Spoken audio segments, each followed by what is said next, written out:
विरासत में कोई चीज़ किसी को मिल जाता है तो धरती उनको दिखाई पड़ता है। चिराग पासवान क्या है बताइए ना आप?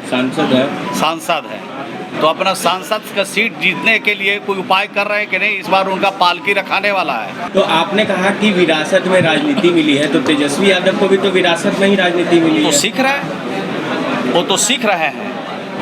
वो कहाँ किसी के खिलाफ अनर्गल बयान दे रहे हैं, वो तो सीख रहे हैं। पहले से नीतीश कुमार प्रधानमंत्री से मिले हैं, आरजेडी के लोग छुट्टी साथ में बेचैन है, थोड़ा सा कोई बेचैनी नहीं है।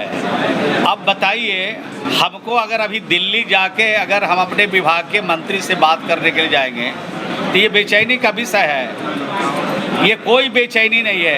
ये अखबार में, मीडिया में ये सब बेचैनी चलता रहता है और ये सब बेचैनी का कोई मतलब नहीं है। चिराग पासवान ने कहा है कि लोकसभा चुनाव के साथ साथ विधानसभा चुनाव भी होगा बिहार में। चिराग पासवान क्या है? चिराग पासवान क्या है बताइए ना आप? सांसद है तो अपना सांसद का सीट जीतने के लिए कोई उपाय कर रहे हैं कि नहीं? इस बार उनका पालकी रखाने वाला है, उनसे पूछ लीजिएगा। और मैं प्रभारी मंत्री बना हूँ अभी जमुई का, एक ही दिन अभी गया हूँ तो देख रहे हैं कि उनके खिलाफ वातावरण है। तो अब चिराग पासवान जी एमपी बनेंगे कि नहीं अगली बार, और देश की नीति निर्धारण की बात करते हैं, उनके बस करोगे? विरासत में कोई चीज़ किसी को मिल जाता है तो धरती उनको दिखाई पड़ता है। उनके पिताजी बड़े नेता थे, उनके जी को अभी और देश के बारे में, राज्य के बारे में जानना चाहिए। तो आपने कहा कि विरासत में राजनीति मिली है, तो तेजस्वी यादव को भी तो विरासत में ही राजनीति मिली है। तो सीख रहे हैं, वो तो सीख रहे हैं।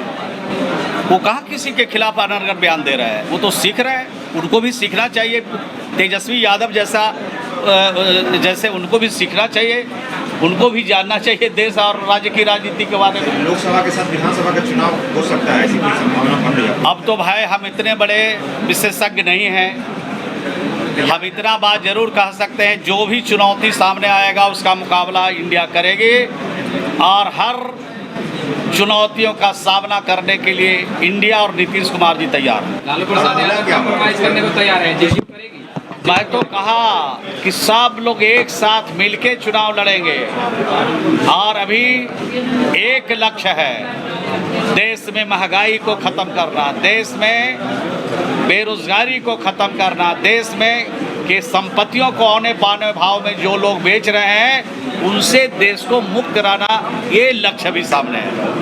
तो आजकल इन दिनों देखा जा रहा है कि राहुल गांधी और लालू जी में काफ़ी ज़्यादा तालमेल चल रहा है, लगातार दोनों मिल रहे हैं। आप सब पत्रकार लोग कैसे मिल के एक साथ चल रहे हैं? तो हम लोग मिल रहे हैं तो आपको अच्छा नहीं लग रहा है? आपको भी अच्छा लगना चाहिए जब सब लोग मिल के यहाँ एक साथ आप लोग आए हैं और तरह तरह से उधर खबर चलाते हैं और यहाँ मिल के एक साथ रहते हैं। तो हम लोग भी एक साथ मिल बैठ करके अगर देश के हित में कोई काम करना चाहते हैं, नौजवानों के हित में काम करना चाहते हैं, देश के किसानों के हित में काम करना चाहते हैं, देश के गरीबों के साथ जो इतना अन्याय हुआ है उनको न्याय दिलाना चाहते हैं, तो आप लोग को भी संतुष्ट होना चाहिए ना। लालू जी कहीं ना कहीं राहुल गांधी को प्रधानमंत्री को उम्मीदवार के तौर पे आगे कर रहे हैं। अभी प्रधानमंत्री का विषय नहीं है, अभी भाजपा से भारत को मुक्त कराने का विषय है। देश में महंगाई कम करने का, देश में गरीबों के साथ जो अन्याय हो रहा है, संविधान के साथ छेड़छाड़ हो रहा है, संविधान को विलुप्त करने की कोशिश की जा रही है,